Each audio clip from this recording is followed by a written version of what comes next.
Hello friends, आइए देखते हैं आज की इस वीडियो को। और इस वीडियो में हम डिस्कस करेंगे मैथ्स का मॉक थर्ड। और इसके अंदर जितने भी क्वेश्चंस कवर किए गए हैं उन हर क्वेश्चन के लिए आपको 30 सेकंड्स मिलेंगे, जैसा कि पहले की वीडियोस में प्रैक्टिस के दौरान मिले हैं।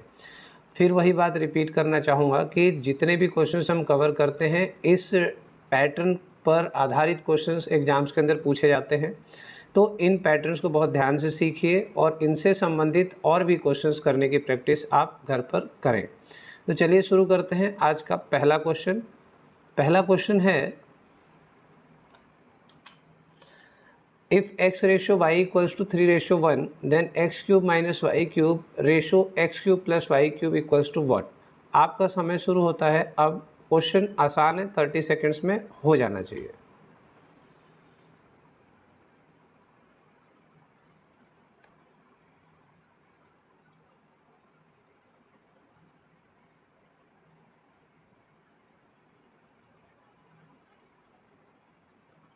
ओके, टाइम हो गया ख़त्म। और अभी देखते हैं इस क्वेश्चन का सही आंसर। तो इस क्वेश्चन का सही आंसर है 13:14। देखिए होता क्या है, ये x रेशो y मतलब x/y है और 3:1 मतलब 3/y है। तो यहाँ पर दिखेगा x की वैल्यू 3 है और y की वैल्यू 1 है।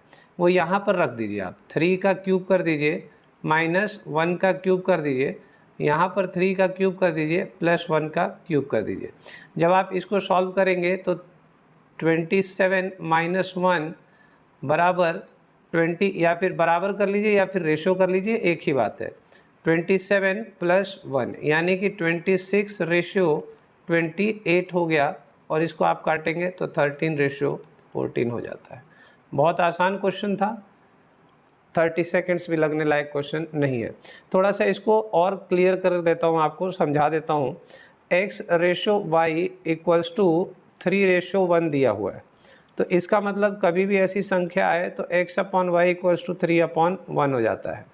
तो यहाँ से x की संख्या आपका 3 और y की 1 हो गई। अब वही उसने बोला है कि x³ - y³ ratio x³ + y³ ये निकालना है। तो आप इसको ऐसे भी लिख सकते हैं अगर आप लिखना चाहें तो। वैसे आपको एग्जाम्स में सब लिखने की ज़रूरत नहीं पड़ती है, ठीक है। यहाँ पर x³ + y³ और ये आपका आंसर हो जाएगा जो हमने यहाँ पर वैल्यू रख के सॉल्व किया है। नेक्स्ट क्वेश्चन देखते हैं।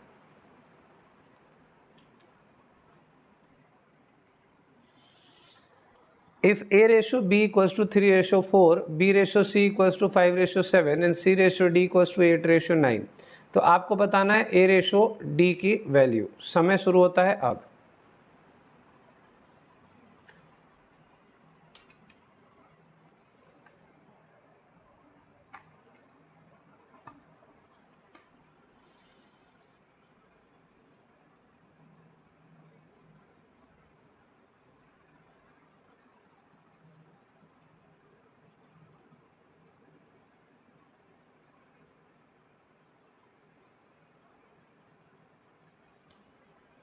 ओके, देखिए इसको करते कैसे हैं। आपको सबसे पहले इसको A ratio, B ratio, C ratio, D में कन्वर्ट करना पड़ेगा। A, B, C और D में कन्वर्ट करना पड़ेगा। जब इस तरीके से आपका बन जाएगा तो A और D का रेशियो आपको बनाना है। तो इसका सही जवाब आपको पहले बता देता हूँ। इसका सही जवाब है 10:21। जिस भी स्टूडेंट का है वो बिल्कुल करेक्ट है। आइए देखते हैं इसको बनाने का मेथड क्या है। यहाँ पर A, B और C, पहले हम इसको बनाते हैं, ठीक है ना। लेकिन अब B और C को बनाने का पैटर्न क्या होगा, B रेशो C को यहाँ हमें नीचे लिखना पड़ता है जो गिवन है। तो ये यहाँ से हट जाएगा। पहले हम इस पैटर्न को उठाएंगे A, B, C को। तो इस तरीके से इसकी वैल्यू पुट करनी पड़ती है। तो अब यहाँ पर देखिए A की वैल्यू कितनी है भाई, इसमें से A, B में से पीछे भी सिखाया मैंने 3 और 4 है, 3 और 4 है।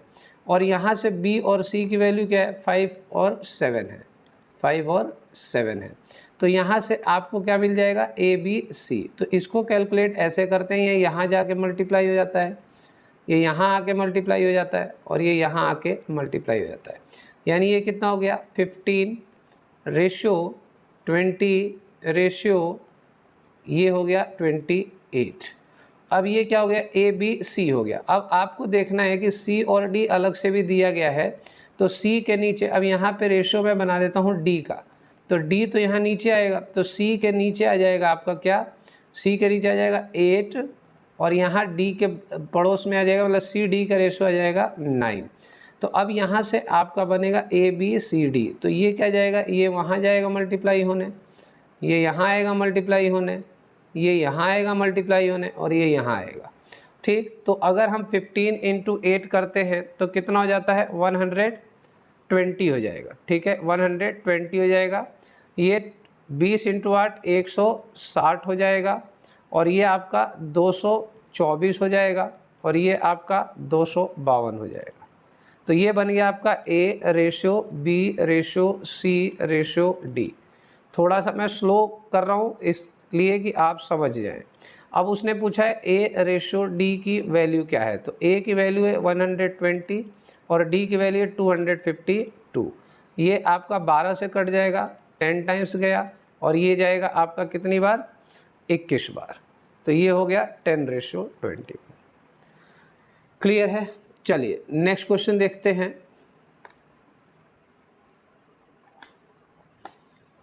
The income of C is 20% more than B's and the income of B is 25% more than A's. Find by how much percent is C's income more than A's. समय शुरू होता है अब।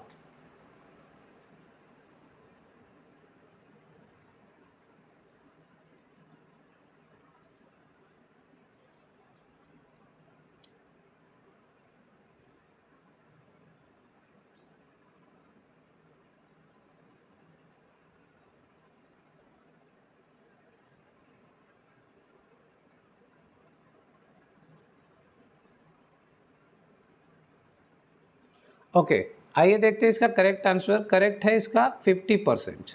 ठीक, तो आप देखें यहाँ पर 3 लोग हैं, तीनों की इनकम की बात हो रही है, ए बी और सी की। अब इसमें सी की इनकम दी गई है, बी की दी गई है, ए की नहीं दी गई है। तो ए की वैल्यू हम ले लेंगे 100, बी कितना है 25% ज़्यादा है, तो 100 का 25% कितना हो गया, 100 का 25% 25 हो गया, तो ये जुड़ जाएगा, तो 125 बी का हो गया। और सी का बी से ज़्यादा है कितना, 20%, तो 20% इसका कितना हो गया, इसका भी आपका 25 हो गया। ठीक है, तो ये हो गया 150। अब आपको कंपैरिजन करना है कि ए और सी का अंतर कितना है, मतलब कितना परसेंट का अंतर है, कितना ज़्यादा है। तो ये आपको दिख रहा है 100 पे 50 ज़्यादा है, यानी कि 50% का अंतर है। तो ये डायरेक्ट आंसर आ गया। मान लीजिए वैल्यूज अगर अलग होती तो आपका डिफरेंस कितना आता, डिफरेंस माने आपने 50 आया है, तो 50 का परसेंटेज पूछ रहा है 100 पे, तो इंटू 100 करते हैं, ये कट जाता है, यानी 50% आ गया।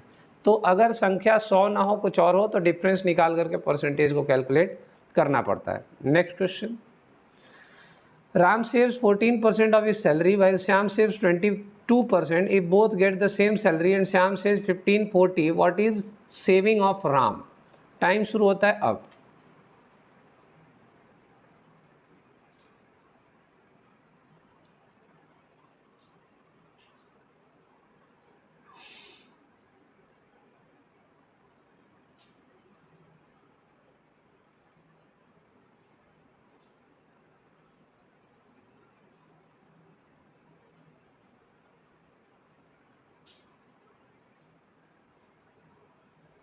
ओके, टाइम समाप्त। इसका सही आंसर है 980, 980। देखते हैं कैसे। देखिए इतना समय लेने वाला क्वेश्चन नहीं है, क्योंकि क्वेश्चन के अंदर सारी वैल्यूज बिल्कुल क्लियर है। राम 14% बचाता है और श्याम 22% बचाता है, लेकिन ये प्रतिशत में 22% है और श्याम का अमाउंट 1540 है। तो यहाँ पर 22% सेविंग है श्याम की और रुपए में 1540 उसकी सेविंग है। तो यानी अगर 1% निकाले तो इसका कितना हो गया, 1540/22। ठीक है, अब वो कह रहा है कि राम की सैलरी जो सेविंग है वो कितनी है। तो राम की सेविंग जो है वो 14% है, तो उसका अमाउंट पूछ रहा है कितना हुआ है, 1540/22 इंटू 14 की संख्या निकाल देंगे। तो इसको इससे काटेंगे तो ये गया 70 और ये गया आपका 980। ठीक है, अब ये हमने क्यों किया, जब सैलरी सेम है इसलिए किया। अब इसको थोड़ा सा अलग से देख लेते हैं। राम है, श्याम है, ठीक है, सैलरी इनकी 100 ही है, इसकी भी 100 है, एक्सपेंडिचर का पता नहीं, सेविंग्स दे रखा है। तो राम की सेविंग आपकी 14 है और इसकी 22 है। ठीक है, और 22 की संख्या 1540 दे रखी है, तो ये 100 है, इसी पॉइंट ऑफ व्यू से इसको हमने रख दिया संख्या। तो इस तरीके से इस क्वेश्चन को सॉल्व करना होता है। नेक्स्ट क्वेश्चन, क्वेश्चन देखने में बहुत छोटे होते हैं लेकिन एग्जाम में प्रेशर के दौरान यही क्वेश्चन समझ में नहीं आते हैं, तो इसलिए बिल्कुल पैनिक होने की ज़रूरत नहीं है, आप आराम से क्वेश्चंस को करिए, बिल्कुल आसान क्वेश्चंस आते हैं। Next question, an article is sold at 5% profit, the ratio of selling price and cost price will be. आसान क्वेश्चन है, 30 सेकंड का भी क्वेश्चन नहीं है, समय शुरू होता है अब।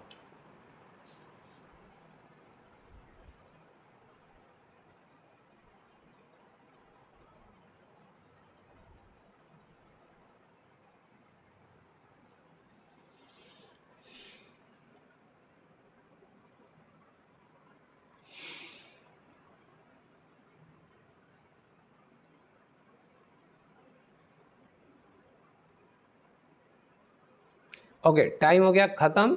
सही आंसर है 21:20। देखिए कैसे, article is sold for 5% profit. मान लीजिए सीपी है 100, एसपी कितना हो गया, अगर 100 पर 5% का प्रॉफिट लगाया जाए तो 105 हो गया। अब यहाँ पर पूछ रहा है एसपी और सीपी का रेशियो उल्टा करके, यानी एसपी रेशियो सीपी, तो एसपी कितना है 105 है और सीपी कितना है 100 है। आप इसको काट लीजिए, ठीक, 5 दूनी 10, 5 एकम 5 और 5 दूनी 10, 0, 21:20। Next question, find the selling price of an article if a shopkeeper allows 2 successive discounts of 5% each on MRP ₹80। 80 पर 2 बार 5% की छूट देने पर शॉपकीपर का सेलिंग प्राइस क्या हो जाएगा, ये पूछ रहा है। समय शुरू होता है अब।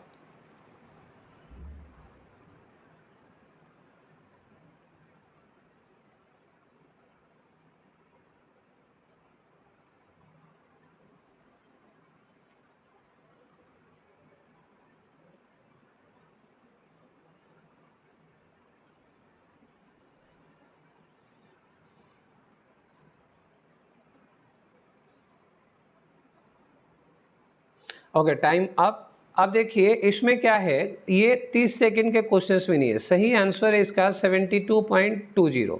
देखिए कोई चीज़ 80 रुपीज़ की है, उस पर आप 5% का डिस्काउंट कर दीजिए। 5% का मतलब हो गया 4, यानी ये हो गया 76। 76 पे फिर 5% का उसको डिस्काउंट करना है, तो इसकी वैल्यू हो गई 3.8। तो ये 3.8 माइनस करना है इसमें, तो ये हो गया आपका 72.20 आंसर। ठीक है, तो ये 30 सेकंड भी लगाना इसके ऊपर मतलब एक प्रकार का अपराध होगा क्वेश्चंस के अंदर ही। Next question, a single discount equivalent to the successive discounts of 10%, 20% and 25% is, कितना होगा। 10%, 20% और 25% की क्रमिक छूट के बराबर का एकल छूट कितना है। समय शुरू होता है अब।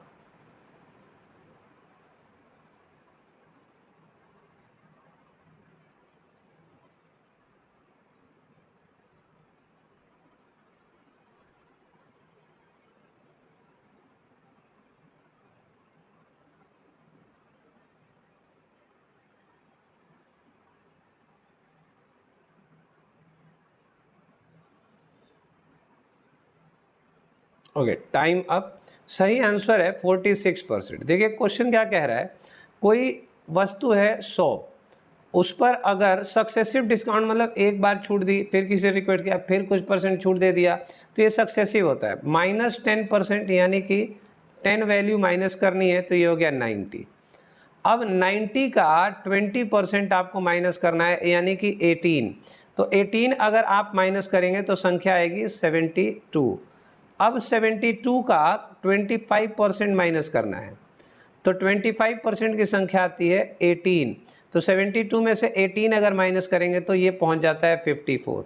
तो यानी 54, 100 रुपये की चीज़ ये 3 क्रमिक बट्टा दिया जाता है तो 54 का पड़ता है, लेकिन एक ही बार में छूट दी जाए तो 100 माइनस 54 कर दीजिए, तो ये ओवरऑल एक बार में कितना दिया जाएगा, ये दिया जाएगा 46% का।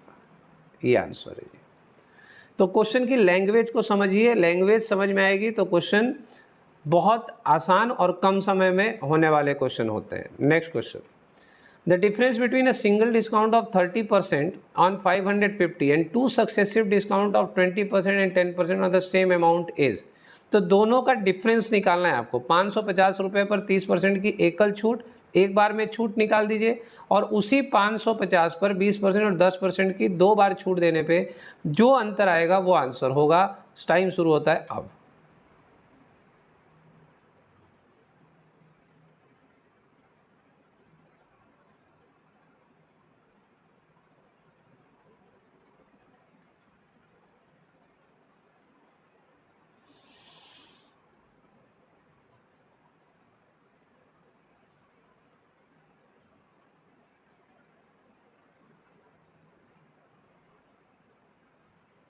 Time up. आइए देखते हैं क्वेश्चन। क्वेश्चन कह रहा है पहले हम सिंगल डिस्काउंट निकाल लेते हैं, ठीक है ना। Difference between a single discount 30%, तो 550 का पहले आप 30% निकाल लीजिए, ठीक है। तो 30% की संख्या क्या हो जाएगी आपकी? 165 हो जाएगी। ये संख्या निकालनी आती होगी, अगर नहीं आती तो परसेंटेज के चैप्टर को देखिए, वहाँ से पर सारी चीज़ें सिखाई गई हैं। तो 165 30, ठीक है ना। तो यहाँ पर संख्या आ गई 385। खैर हमें इससे कोई मतलब नहीं है, हमें ये वाली संख्या चाहिए थी 165। अब इसी में दूसरे स्टेप पर आते हैं। 550 का पहले उसने दिया है 20% की छूट, तो 20% की छूट का मतलब हो गया 110। तो ये संख्या कितनी बन गई? 440। अब इसके बाद आपको मिल रहा है 10% की छूट, ठीक है। 10% की छूट का मतलब हो गया 44। अगर 440 में से 44 माइनस कर दिया तो 396। अब 550 में से 396 का डिफरेंस आपको निकालना है। ये डिफरेंस कितना आएगा? 154। तो ये जो टोटल डिस्काउंट यहाँ पे मिला 154 और यहाँ पे मिला 165, इसका अंतर पूछा है। तो 165 माइनस 154 यानी कि 11 का अंतर आपको मिल रहा है, ठीक है। और यही हमारा आंसर होगा 11। नेक्स्ट क्वेश्चन देखते हैं। What annual installment will discharge a debt of ₹6450 due in 4 year at 5% simple interest? देखिए सिंपल इंटरेस्ट के अंदर इंस्टॉलमेंट का क्वेश्चन है ये, है ना। इंस्टॉलमेंट पेमेंट करना है साधारण ब्याज दर पे। तो इसको निकालने का तरीका क्या होता है ये भी आपको बताता हूँ। पहले आप अगर जानते हैं तो इसका सही आंसर निकालें। समय शुरू होता है अब।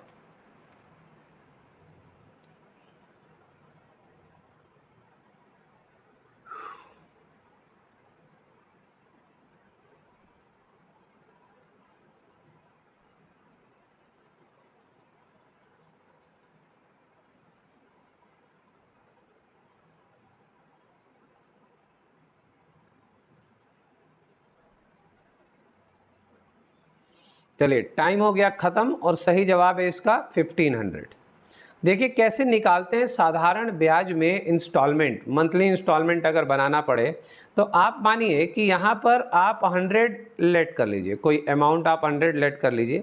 और फर्स्ट ईयर के लिए क्योंकि यहाँ पर देखिए 4 साल है तो 4 बार जाना पड़ेगा। तो 100 में आप जितना परसेंट ब्याज है, 5% ब्याज है, इंटू 0 कर दीजिए। पहली बार 0 हो गया तो संख्या आ गई 100। सेकेंड ईयर में अगर आपको जाना है तो 100 प्लस 5 इंटू 1, तो ये हो गया 105 कैलकुलेट करने पे। थर्ड ईयर में अगर आप जाते हैं तो 100 प्लस 5 इंटू 2 यानी कि 110। और फोर्थ ईयर में अगर आप 4 साल तक ही जाना है, पहली बार 0 1 2 3, तो ऐसे करना है आपको 100 प्लस 5 इंटू 3 यानी ये हो गया 115। अब इसको आप जोड़ लीजिए, ये 4 साल का आ गया है ना। तो ये 4 साल का हो गया 430, है ना। 5 5 10 का 0, 1 1 2 3 1 2 3 4, 430। अब ये जो वैल्यू आती है ना 430, ये अमाउंट के बराबर रख दीजिए 6450 रुपये के। तो इतनी यूनिट की वैल्यू 6450, एक की वैल्यू हो जाती है 6450 बटा 430। तो आपको 100 यूनिट जो आपने पहले लिया था इंस्टॉलमेंट का वो क्या होगा? तो 100 का हो जाता है 6450 अपॉन 430 इंटू 100। तो यहाँ आपको कैलकुलेट करना है 6450 अपॉन 430 इंटू 100, ठीक है। ये अगर आप काटते हैं तो ये आपका आ जाएगा 1500। ठीक है, इसको आप कैलकुलेट करके एक बार चेक कर लीजिएगा। ठीक है, इतना तो आप कर ही सकते हैं, उम्मीद करता हूँ। ठीक, यहाँ तक समझा दिया। तो इस जब भी आप सिंपल इंटरेस्ट में इंस्टॉलमेंट बनाएंगे तो आप इस पैटर्न को याद रखिए, ये याद रखेंगे फटाफट 30 सेकंड के अंदर ही ये क्वेश्चन हो जाएगा, चाहे 3 साल का, 4 साल का, 2 साल का, जो भी है। नेक्स्ट क्वेश्चन देखते हैं। A sum of money amounts to rupees 5200 in 5 year and rupees 5680 in 7 year at simple interest. The rate of interest per annum is। चलिए समय शुरू होता है अब।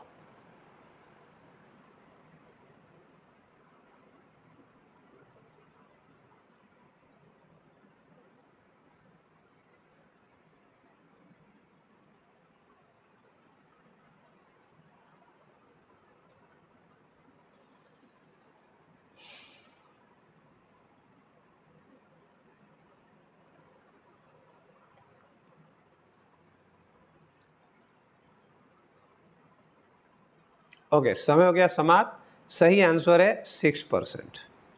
तो आइए देखते हैं। अ सम ऑफ मनी, मान लीजिए कोई प्रिंसिपल है, ये क्या होता है 5 साल में 5680 हो जाता है। कितने साल में? 5 साल में। और यही अगर यहाँ से यहाँ तक आप जाएंगे तो टोटल 7 साल में यही प्रिंसिपल कितना बन जाता है? ये 5200 है, 5 साल में 5200 है, और 7 साल में ये हो गया 5680। तो यहाँ पर आपको मिलता है 2 साल का गैप। तो 2 साल में यहाँ पर ब्याज कितना हो गया? 2 साल में ब्याज हो गया 5680 माइनस 5200। तो ये कितना ब्याज हो जाएगा आपका 2 साल का? ये हो गया आपका 480। तो 2 साल का ब्याज 2 ईयर का इंटरेस्ट हो गया 480। ठीक है, सिंपल इंटरेस्ट 2 ईयर का। तो 1 ईयर का कितना हो गया? 240। ठीक है ना भाई। अब आप ये देखिए कि 7 साल का ये कितना हो गया होगा? 7 साल का तो 240 इंटू 7। ठीक है, तो ये कितना हो गया? 1680 आ जाएगा इसका। 700 728 और हाँ ठीक है 1680। तो इसका प्रिंसिपल कितना आ गया? प्रिंसिपल कितना आ गया? 5680 में से 1680 माइनस कर देंगे तो ये प्रिंसिपल हो गया 4000। ठीक है ना जी, 4000। अब ब्याज की दर पूछ रहा है। ब्याज की दर निकालने के लिए 1 साल का आपका 240 था ब्याज। 240 का ब्याज कितने पर मिल रहा था? 4000 रुपये पर मिल रहा था। और प्रतिशत निकालने के लिए आप इसको उड़ा दीजिए और ये गया 6%। ये ध्यान रखिएगा।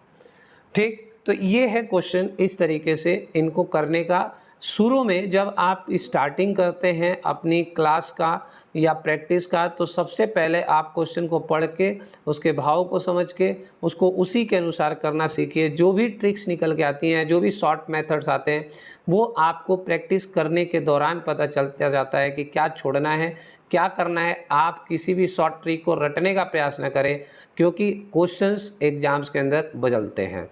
ठीक है दोस्तों, तो अब ये हमारा एड्रेस है। अगर कोई स्टूडेंट चाहता है ऑफलाइन क्लासेस के लिए तो यहाँ पर कांटेक्ट कर सकता है।